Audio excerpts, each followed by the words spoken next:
नारद जी आज एक स्त्री के चक्कर में मोहित होकर परेशान हो गए। क्या नारद जैसे संत भी मोहित हो सकते हैं? नहीं। तो मोहित क्यों भय?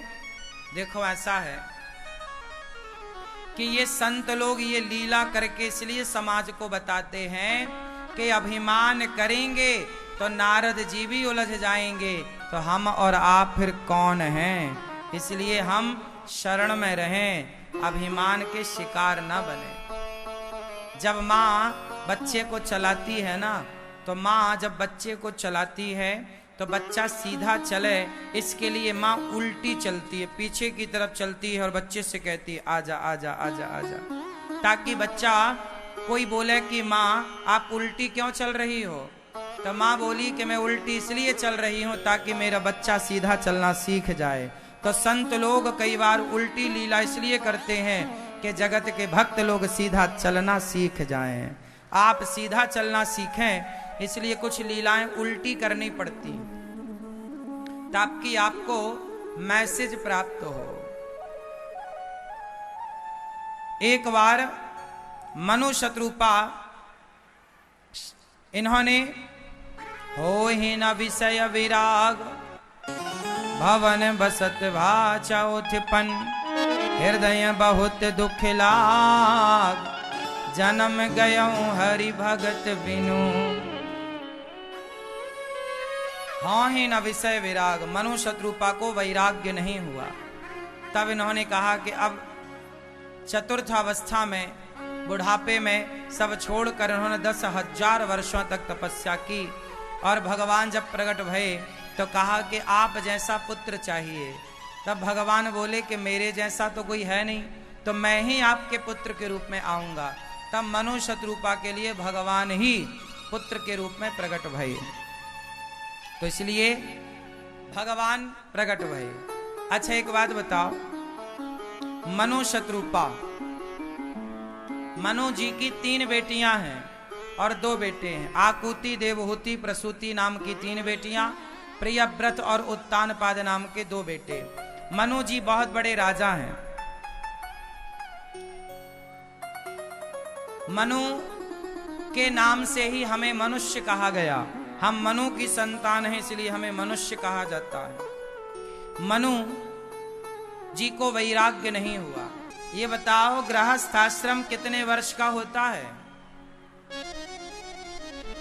ये लोग बताएंगे, सब लोग बताओ गृहस्थ आश्रम कितने वर्षों का? जोर से। पीछे वाली मैया, पीली मैया खड़ी हो गई, मेरी मां बैठ जाओ। इस तरफ के भक्त बताओ गृहस्थ आश्रम कितने वर्ष का होता है? जोर से। कितने? 50। कितने आश्रम होते हैं टोटल? क्यों, कितने आश्रम होते हैं? 4। कितने आश्रम होते हैं? 4। पहला आश्रम है ब्रह्मचर्य, दूसरा है गृहस्थ, तीसरा है वानप्रस्थ, तीसरा वानप्रस्थ और चौथा सन्यास। सुनो, शादी करने के बाद, विवाह करने के बाद जब तक बेटी और बेटे का विवाह नहीं हो जाता तब तक तो गृहस्थ में रहो। जिस दिन बेटी और बेटे का विवाह हो जाए उस दिन आप लोग बच्चों को जिम्मेदारी देकर आप तीर्थ यात्रा पर निकल जाओ। किसी आश्रम में जाकर बुढ़ापे में बढ़िया सेवाएं करो। जीवन भर जो कमाया है थोड़ा सा बच्चों को दे दो और थोड़ा अपने पास बचा के रखो, ताकि आप तीर्थों में रह करके अपना खा पी करके और प्रभु की सेवा तीर्थों में रह के कर पाए। अब धीरे से परिवार से मन को हटाओ। एक अच्छी मौत मरना चाहते हो तो प्रभु में मन लगाओ। आप लोग क्या करते हैं, सारी जिंदगी बेटा बेटी पोता पोती ऐसे चक्रव्यूह में फंसते हैं कि आप निकलने का नाम ही नहीं लेते। जब तक आप मरते नहीं हैं तब तक आप घर से निकलते नहीं हैं। फिर 4 लोग आके आपको पकड़ के बाहर निकालते, चल। ऐसी भी मोह माया क्या, बेटी का ब्याह कर लो, बेटे का ब्याह कर लो, जवानी भर खूब पैसा कमाओ, खूब जिम्मेदारियां पूरी करो, नाम इज्जत शोहरत कमाओ, लेकिन अंत समय में रुपया पैसा से मन हटकर प्रभु में लग जाए, यही जीवन की सार्थकता है, यही है जीवन।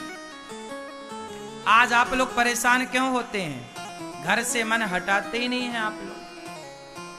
तीर्थ काय के लिए बने हैं कि आप जाओ तीर्थों में, वहीं सेवा करो।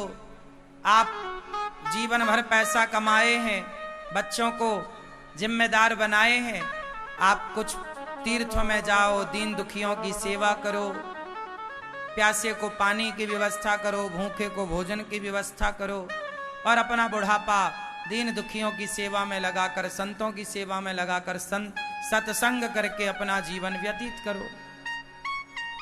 मन को हटाओ, धामों में रहो, कभी जगन्नाथ जी रहो, कभी वृंदावन रहो, कभी अयोध्या जी रहो, कभी द्वारिका जी रहो, ऐसे तीर्थों में जाके रहो, लेकिन आप बस घर में ही रहेंगे, घर में ही रहें, हॉस्पिटल में पैदा होंगे और हॉस्पिटल में ही मर जाएंगे, बस इतनी जिंदगी है आपकी। जबरदस्ती आज का व्यक्ति परेशान है। विवाह आपने कर लिया, बेटी बेटे का ब्याह कर लिया, अब खत्म होगी जिम्मेदारी, अब जाओ तीर्थों में।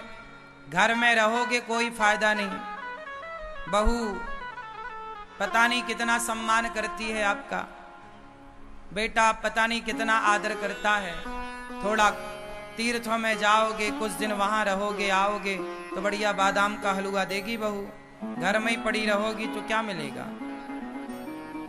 आज के बूढ़े लोग परेशान ज्यादा हैं अपनी बहू से, अपने बेटे से। क्यों? बेटा और बहू की ही गलती है ऐसा नहीं, तुम्हारी भी तो गलती है, तुम घर से निकलते ही नहीं, पड़े हो घर में, 100 जूता खा के भी तुम्हारा मन नहीं हट रहा संसार से। हाँ ही न विषय विराग, भवन बसत भा चौथपन, बुढ़ापा आ गया लेकिन तुम्हारे अंदर वैराग्य नहीं आया, जरा भी मन हटाते नहीं हो, जरा भी प्रभु से मन लगाते नहीं हो। नाता एक राम जी से दूजा नाता तोड़ दे, आशा एक राम जी की दूजी आशा छोड़ दे। एक भगवान पे अब आश्रित हो जाओ। मनु शत्रुपा करही आहार, साक फल कंदा, सुमिरहि ब्रह्म सच्चिदानंदा। इस तरह से 10,000 वर्ष बीत गए तपस्या करते, तब नील सरोरहु नील मणि, नील नील धर श्याम, लाजहि तन शोभा निरखी, कोटि कोटि सतकाम। भगवान जब प्रकट भये तो कहा मां वरदान मांगो, प्रभु आप जैसा पुत्र हो। इस तरह मनु शत्रुपा ही दशरथ और कौशल्या बने और उनकी इच्छा पूरी करने प्रभु आए। एक बार प्रताप भानु नाम का राजा रावण हुआ और उस रावण को मारने के लिए भगवान को राम बनना पड़ा। प्रताप भानु नाम का एक राजा, वही प्रताप भानु रावण बना।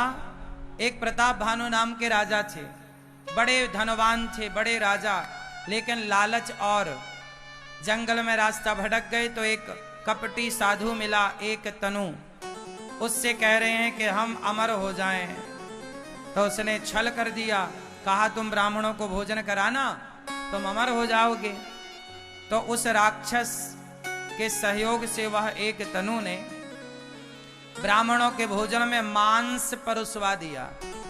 तब आकाशवाणी हुई, ब्राह्मणों यह जो भोजन कर रहे हो, सामने जो भोजन रखा है इसमें मांस है। ब्राह्मणों ने भोजन करने के पहले आकाशवाणी सुन ली और श्राप दे दिया कि तू हमारा ब्राह्मणत्व नष्ट करना चाहता है, मांस खिलाकर जा, हम तुझे श्राप देते हैं, राक्षस हो जा। वही प्रताप भानु रावण बना और आज राम के हाथों। अब राम के अवतार के पहले रावण के अवतार की कथा है। प्रताप भानु रावण बने,